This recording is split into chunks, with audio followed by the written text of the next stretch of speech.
नमस्कार, सादर प्रणाम। कब दुष्यंत का एक शेर है, सिर्फ शायर देखता है कहककों की असलियत। सिर्फ शायर देखता है कहककों की असलियत। हर किसी के पास तो ऐसी नजर होगी नहीं, हर किसी के पास तो ऐसी नजर होगी नहीं। ये शेर यकीनन दमदार है, क्योंकि अब क्या वक्त आ गया है कि सत्ता प्रतिष्ठान के लोग डरने लगे। अभी तक क्या था? लोगों को गरीब रखो, लोगों को अशिक्षित रखो तो वे कंट्रोल में रहेंगे और कंट्रोल का अनाज खाते रहेंगे। मैं हूं डॉक्टर ओम प्रकाश मिश्र और आप सुन रहे हैं मुझे इट्स ओम ऑफिशियल पर। क्या जमाना आ गया है कि सत्ता प्रतिष्ठान के सांसदों को भी संसद भवन परिसर में धरना प्रदर्शन करना पड़ रहा है, लेकिन उनके साथ वो सुलूक नहीं किया जाता है जो विपक्षी दलों के साथ किया जाता है या जंतर मंतर पर धरना दे रहे छात्रों के साथ किया जाता है। कितना अजीब इत्तेफाक है कि उत्तर प्रदेश की राजधानी लखनऊ की मेयर को भी प्रदर्शन करने के लिए अपनी राजधानी की ही सड़कों पर उतरना पड़ता है, जबकि वह राजधानी की प्रथम नागरिक है। तभी तो मैं कहता हूं इस समय अजीब उल्टी गंगा बह रही है।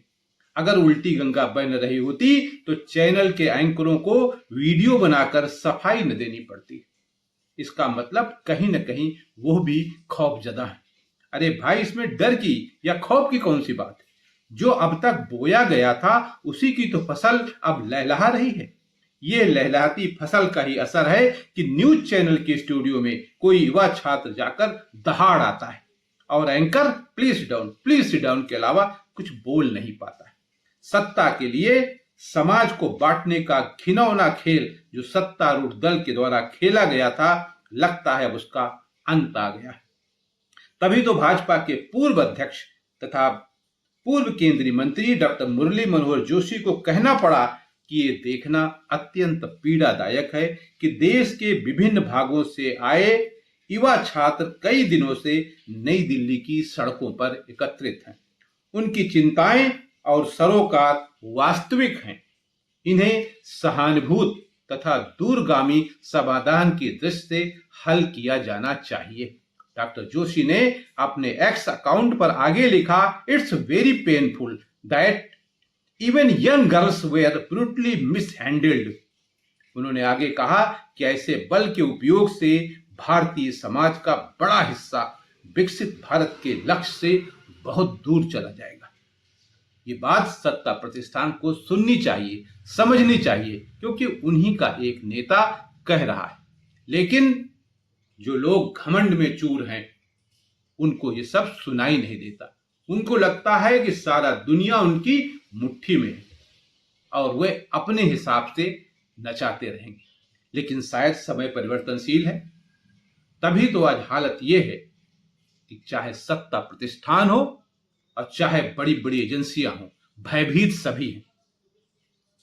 इसी बीच गृह मंत्रालय की एक सूचना आई है, उसमें कहा गया है कि जंतर मंतर के 1.5 किलोमीटर के दायरे में शाम 4 बजे से मध्य रात 12 बजे तक मोबाइल इंटरनेट सेवाएं निलंबित रहेंगी। मतलब आप आखिर करना क्या चाहते हैं? कम्युनिकेशन गैप को बढ़ा रहे हैं ना? समस्याओं को सुलझाने के बजाय उसको क्रिटिकल बना रहे हैं आप। इससे समस्या का समाधान नहीं निकला। आपकी किरकिरी बढ़ती जा रही। आपके भक्तों के पास और अंध भक्तों के पास इस समय कोई जवाब नहीं। आलम यह है कि दिन में संसद भवन परिसर में एनडीए के सांसद विरोध प्रदर्शन कर रहे हैं तो शाम को विपक्षी सांसद गांधी स्मृति भवन में मौन प्रदर्शन कर रहे हैं। मतलब तलवारें दोनों तरफ से खिंची हुई हैं और सहमात का खेल खेला जा रहा है। लेकिन मुझे ऐसे में डर इस बात का है क्योंकि डर मैं भी रहा हूं और सोच रहा हूं कि कहीं आज रात को जंतर मंतर पर कोई अप्रिय घटना न हो जाए। जानते चलें कि आज दोपहर बाद लोकसभा में नेता प्रतिपक्ष राहुल गांधी के आवास पर विपक्षी सांसदों की बैठक हुई और उसी के बाद विपक्षी सांसद गांधी स्मृति भवन के लिए रवाना हुए थे। इस समय की परिस्थिति को यह देखा जाए तो विपक्ष ने काफी बढ़त बना ली है और सत्ता प्रतिष्ठान काफी दबाव में है। उसे सूझ नहीं रहा है कि किया क्या जाए।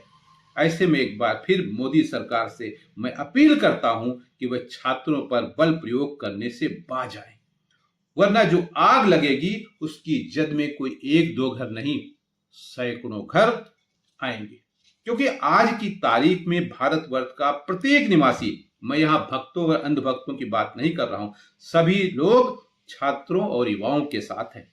इसी बीच ये भी खबर आ गई है कि सुप्रीम कोर्ट के तमाम वरिष्ठ वकीलों ने भी सरकार के खिलाफ मोर्चा खोल दिया है और उन्होंने घोषणा की है कि छात्रों को के लिए बिना फीस लिए मुकदमा लड़ेंगे। आज के लिए इतना ही। नमस्कार।